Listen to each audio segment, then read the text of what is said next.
We gathered 9 of the industry's best cordless leaf blowers from Milwaukee, DeWalt, Ego, Ryobi, Stihl, Husqvarna, Makita, Echo, and Toro. And today, we're going to be putting them all head to head in one video. Normally, we'd introduce you to the field and talk about some specs. But today, we're so excited about our first round of testing that we're just going to jump right in. For those of you that are sports fans, you'll be familiar with the double elimination bracket we're taking into this head-to-head test. Each of these blowers gets 2 chances, one in the initial face-off and one in the loser bracket after the initial face-offs. How we did it is we securely attached each of these blowers to our custom testing rig, and with a ball bearing guided sled set dead center in the rig, we measured 12 inches away from the nozzle of each blower to the sled. We trigger lock both blowers and release the clamp, holding the sled in place. Then it's just an age-old game of tug of war, or in this case, blow of war. We did need an even number of blowers to make the brackets work, so the weakest blower on our Newton force test, which is Echo, got the cut. With the stage set, let's take a closer look at our first matchup, DeWalt versus Toro.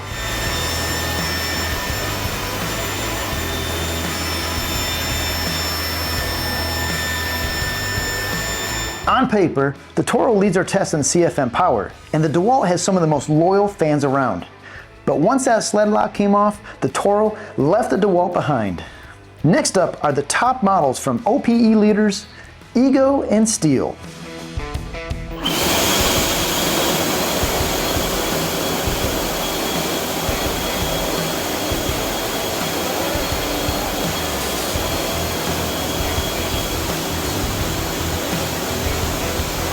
With some careful setup from the curious shaped Stihl, the Ego seemed like the power hitter with a claimed 880 CFM, but it proved to be no competition to the Stihl.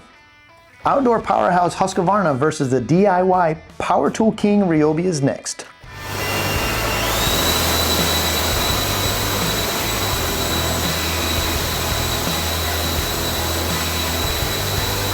Much to our surprise, the Husqvarna Leaf Blaster had to take a bow to the whisper quiet Ryobi.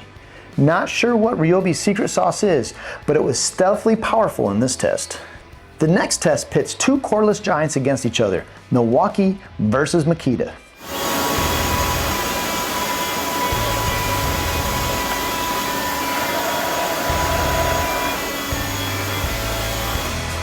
We figured there would have been a little bit more of a fight in this face-off. The Milwaukee dominated and slammed the sled into the nozzle of the Makita, cutting off any chance of blowback.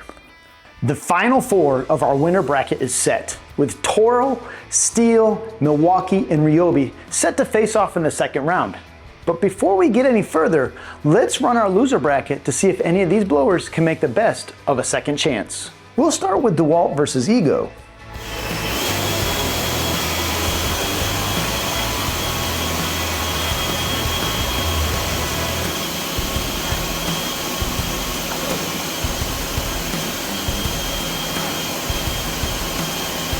The fan-favorite DeWalt was not able to hold its own against the Power Plus Ego. DeWalt is the first to fall out of the running. Let's see which one of these, the Makita or the Husqvarna, is able to redeem itself.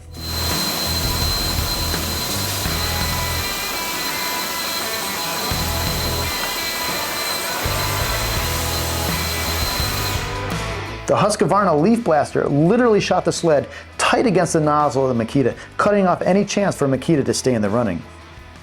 So Ego and Husqvarna survived the first round of our losers bracket.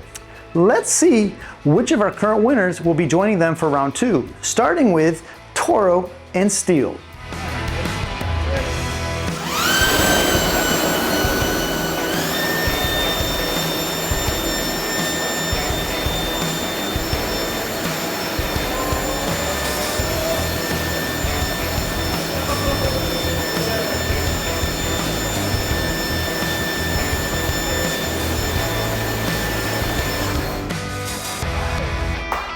It's a tight matchup.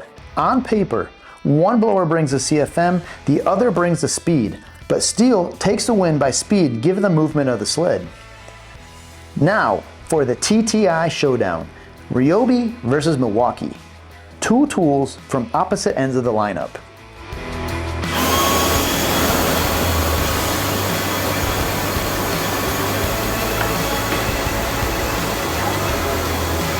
With the Milwaukee pitted against the Ryobi, it's clear Ryobi has worked hard to squeeze out every bit of performance. The Milwaukee never stood a chance. Ryobi upsets its TTI big brother, and Stihl sends Toro to the loser's bracket. We're getting closer to a final, so let's see how the loser bracket shakes out. First up, Toro versus Ego.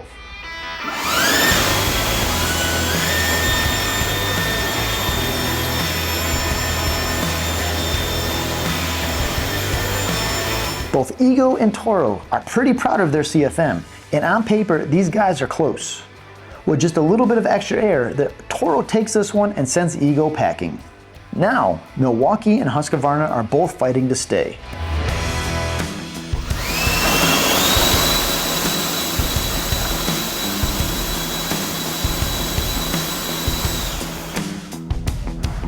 The Husqvarna has proven to be a strong competitor thanks to its high CFM. Milwaukee struggled to keep up and has now been eliminated. Two remain from the loser bracket. We have Toro and Husqvarna. One will move on with a chance at the final. Let's see how it plays out.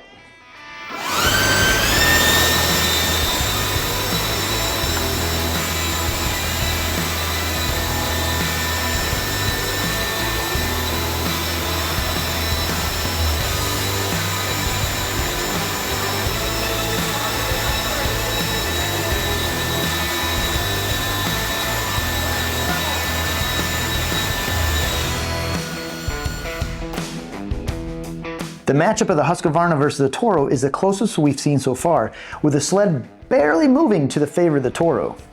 Toro is the last man standing from the loser bracket, setting up for a face-off with either Stihl or Ryobi with a chance at the final. Now, let's run our test for the leaf blower pennant. Stihl versus Ryobi.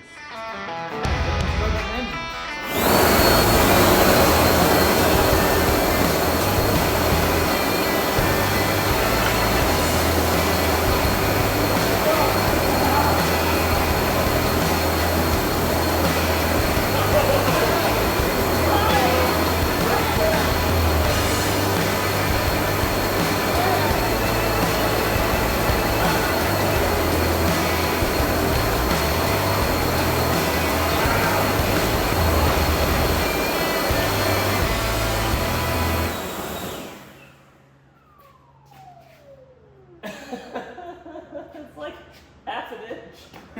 It moved like 3/4 of an inch, maybe half inch. But it definitely moved that way. Ryobi tops Stihl for the winner's bracket final, but that's where things get complicated. Stihl gets sent to the loser bracket final, setting up a round 2 rematch between Stihl and Toro. Stihl takes that one, setting up a rematch between Ryobi and Stihl for the final.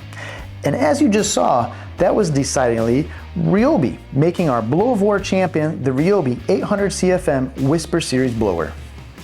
That was fun, right? Congrats to Ryobi on taking our first test. But we're not done yet.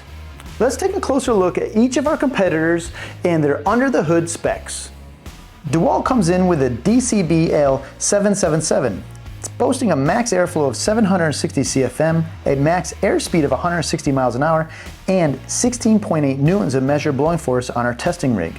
We used a 9 amp hour flex volt battery for our testing. Echo's DPB 2610 pushes out 549 CFM of airflow with a max airspeed of 158 miles per hour, generating 15.6 newtons of blowing force during our evaluation. Power came from a 56 volt 5 amp hour battery pack. Ego's LB8803-2 moves serious air. It's delivering 880 CFM, reaching 200 miles per hour and producing 20 newtons of measured blowing force. Testing was done with a 56 volt 4 amp hour ARC lithium battery.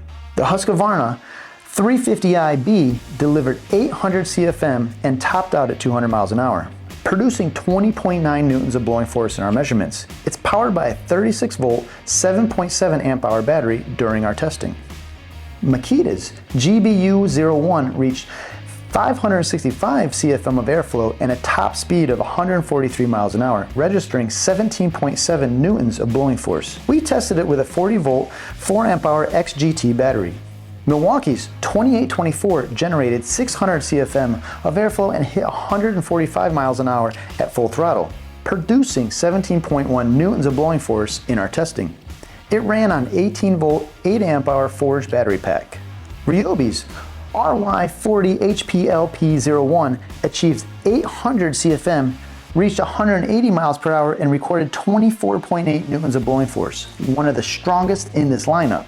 It used a 40-volt, 8-amp-hour edge battery for our tests. The Stihl BGA 250 put up solid numbers with 615 CFM of airflow and 190 mile-an-hour top speed, delivering 24.4 newtons of blowing force. Power came from the AP500S battery. Toro's 51827 impressed with 900 CFM of airflow, 165 miles an hour of airspeed, and 22 newtons of measured blowing force in our tests. We ran it with 60-volt, 4-amp-hour flex force battery. Our second test reinvents the rail ball bearing sled rig to test individual blowing strength. Our ramp test sets each blower up on our custom rig to see how far it can push the target plate up at full power. Set it at 30 degrees, it takes 4 pounds of force to hold the target mechanism steady. In essence, this test shows us how far away from the nozzle each blower is capable of holding 4 pounds. The relevance is that it helps us compare blowing strength in a consistent, repeatable way. The DeWalt held our 4-pound target steady from 6.25 inches away, showing a solid mid-range power for a cordless blower. With Echo being on the lighter side of the cordless blowers we tested, it was able to hold the sled at 0, which means there is no forward movement, but also it did not lose any ground. The Ego delivered impressive strength, keeping the target steady from 25.75 inches out. A clear jump in real-world blowing power. Husqvarna extended that distance even further, holding 4 pounds from 31.25 inches away. It's excellent power for its size. Makita maintained its hold at 12.25 inches, giving it a respectable middle-of-the-road performance in our ramp test. The Milwaukee managed 4.75 inches before losing grip on the plate, reflecting moderate force input compared to the others. Ryobi surprised us with serious muscle, holding steady at 34.5 inches, one of the longest distances in the lineup. The Stihl impressed us as well, keeping 4 pounds suspended from 30.5 inches away with strong, controlled airflow. Toro rounded out the group at 32.25 inches, showing robust, high-end power that matches its premium performance specs. Another key spec when it comes to cordless blowers is sound level. You can expect all of these to be significantly quieter than a gas model, but which is the quietest? And lucky for you, we've tested it. To simulate what it's like for you to use, we measured the sound from 36 inches, which is roughly the distance from the blower in your hand to your ear, depending on your height. The quietest models are Makita and Ryobi at 81 and 82 dB, while Husqvarna is the loudest at 97, with Echo and Toro just behind at 96 dB. And in practical terms, the loudest blower is a bit more than twice as loud as the most quiet. Our final blower test pertains to runtime. We run our runtime test on high using a fully charged battery. Because battery-powered leaf blowers are designed to use turbo and short bursts only rather than continuously, we find testing in high is a better representation of how much runtime most people will experience in the field. Our runtime test splits the tools into 2 main groups. Most fall between 11 and 18 minutes, while Echo and Husqvarna stand out with runtimes of 31 to 38 minutes. Ryobi is the shortest at just under 12. Runtime is a balance of power and battery size, and these numbers could change if higher capacity batteries were used. Those are our tests. Now, let's hand out some hardware.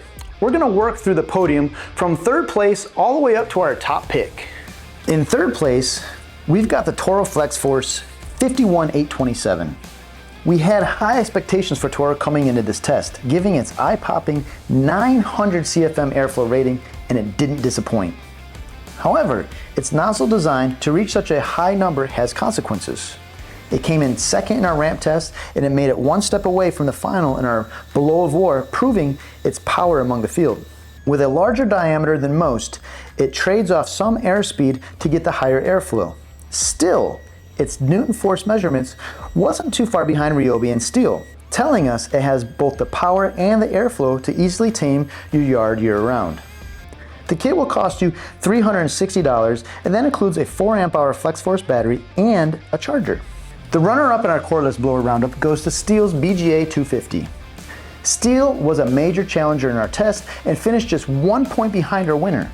Its blowing force was only slightly trailing, and while it wasn't as quiet, it was quieter than most. Being the runner-up in our blow of war, you may see where this is going, but Stihl left it all out on the table to be one of the last blowers standing. As for the unusual angle of the blower tube, it works. The ergonomics under load are noticeably better than the straight line inline used by others. Does it introduce extra air friction that limits its performance? Slightly maybe, but it's clearly still producing top-tier blowing forces. If you're looking for the best pro-focus cordless blower, there's no question the Stihl BGA 250 is it. Based on our results, while it's more expensive, it has the quality and service network you need to keep your crew productive. It'd cost you $329 as a bare tool and $769 as a kit with two AP300S batteries and a charger. And finally, our best cordless leaf blower goes to Ryobi's 800 CFM Whisper series. It was a clean sweep across all of our tests for Ryobi. Highest blowing force on the Newton force meter, 37.5 inches on our ramp test, quietest noise levels, and blow of war champion. It doesn't get much more dominant than that. The only test it struggled was runtime, but even that has to be taken into context. We ran the test in high, and Ryobi was still producing 20 newtons at that level, the highest of the group. It makes sense that with a higher blowing force, it would have a lower runtime. However, use the cruise control to back it off to 15 newtons or so, and you'll see much better runtime numbers. With a $329 price tag for the kit to go with this impressive performance in our tests, it's a solid value as well. There you have it, folks, the very best leaf blower. Do you have any questions about the models we featured in our testing? Leave them in the comments below. What tools do you want to see us test in our next round of testing? We want to hear that as well in the comments. Don't forget to hit that like button and subscribe to the channel so you don't miss out on our next video. And as always, thanks for watching.